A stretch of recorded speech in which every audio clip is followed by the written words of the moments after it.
Assalamualaikum warahmatullahi wabarakatuh. Perkenalkan, nama saya Zurul Ikrom dari kelas Dakwah Lintas Budaya A, jurusan KPI. Di sini saya mendapat tokoh pewayangan Semar. Berikut saya akan menceritakan sedikit tentang tokoh pewayangan Semar. Mengisahkan penguasa Kahyangan adalah Sang Hyang Wurasa dan memiliki dua putra yang bernama Sang Hyang Tunggal dan Sang Hyang Wenang. Karena Sang Hyang Tunggal berwajah jelek, maka tahta Kahyangan pun diturunkan ke Sang Hyang Wenang. Kemudian tahta diwariskan ke putranya yang bernama Batara Guru dengan nama Semar. Pada waktu masih di alam Kahyangan, nama keren Semar adalah Sang Hyang Ismaya dan mempunyai seorang istri yang bernama Dewi Kanastari. Dari pasangan ini mempunyai putra 10 orang, yaitu Sang Hyang Pongkokan, Temboro, Kowera, Reshespati, Siwa, Surya, Chandra, Samadipati, Kamajaya, Dar, Amastiti. Anaknya Ki Semar banyak juga ternyata, dan ditambah 2 lagi dari kesebelasan itu. Sebutan lain selain Semar ternyata ada banyak, dan di antaranya adalah Sarunsari, Kulura Badranaya, Nayantaka, Puntara Parasanta, Janggan Asmaranta, Bojogati, Wong Boga Sampir, Semaya, Watak. Dari Ki Semar ini penyebar, jujur, ramah, suka humor. Setelah turun dari Kahyangan, Semar menjadi abdi dari Punokawan yang selalu memberi bimbingan bagi para ksatria, dan ini yang perlu banget.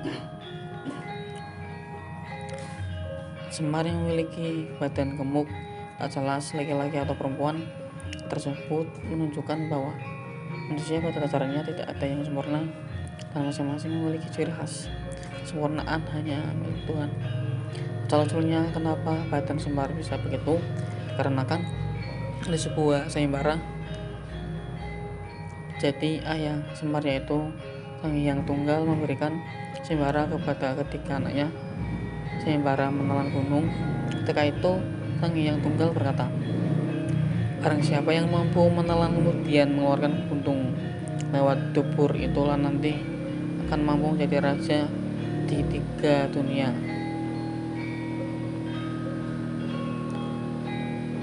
Antaka sebagai yang pertama terlahir tentunya menjajal terlebih dahulu menelan gunung itu, namun sangat disayangkan Antaka gagal menelan gunung itu, malah mulutnya sobek, matanya melotot melolo. Ternyata sang kakak bernasib kurang beruntung. Lanjut, yang kedua Ki Semar nih. Semar berhasil menelan gunung itu. Memang Semar berhasil menelan gunung itu, tapi Semar tidak dapat mengeluarkannya. Nah, terakhir si bungsu Sang Hyang Manikmaya ternyata berhasil menelan gunung itu.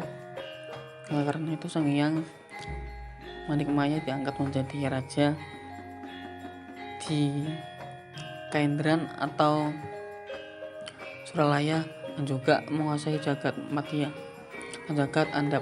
Karena Ismaya atau Semar gagal, ia mendapat tugas Sang Hyang Wenang untuk turun ke bumi menjadi abdi para ksatria keturunan Witaradya, termasuk leluhur Pandawa. Semar mendapat tinggal di Karang Kanempel dengan nama Semar Badranaya dan mengangkat anak 3 orang yang pasti semua sudah anak-anak tersebut, yaitu Gareng, Petro, dan Bagong. Semar, Gareng, Petro, dan Bagong inilah yang disebut sebagai Punokawan. Punokawan itu mempunyai arti teman yang setia. Tuh, Punakawan itu selalu ikut ksatria yang membela kebenaran dan selalu menjadi penghibur apabila junjungannya sedang sedih. Digambarkan juga bahwa Semar itu dapat menjadi sarana tentraman dan kemuliaan bagi negara yang ditempatinya. Pandawa telah menganggap Semar seperti penasihatnya, apalagi Pandawa mengetahui bahwa sebenarnya Semar adalah dewa yang turun ke bumi untuk keselamatan dan keadilan. Sama tak Semar yang baik, ia juga penasihat arif dan bijaksana. Tidak ada seorang pun yang dapat menyadarkan kecuali Sang Hyang Wenang. Oleh karena itu, watak-watak luhur tersebut malah menjadi punakawan para ksatria. Puna artinya tahu, kawan artinya kawan. Punakawan artinya tahu apa yang harus dilakukan ketika mendampingi tuannya dalam keadaan suka dan duka, penuh cobaan dan godaan untuk menuju ke arah kemuliaan. Filosofi kata bijak Ki Semar, urip iku urup, yang artinya dalam bahasa Indonesia adalah hidup itu menghidupi. Hidup itu harus bisa memberikan manfaat pada semua orang di sekitar kita. Disinilah kenapa hidup itu menghidupi. Agar hidup kita lebih bermakna, maka kita harus bermanfaat bagi setiap orang di sekitar kita.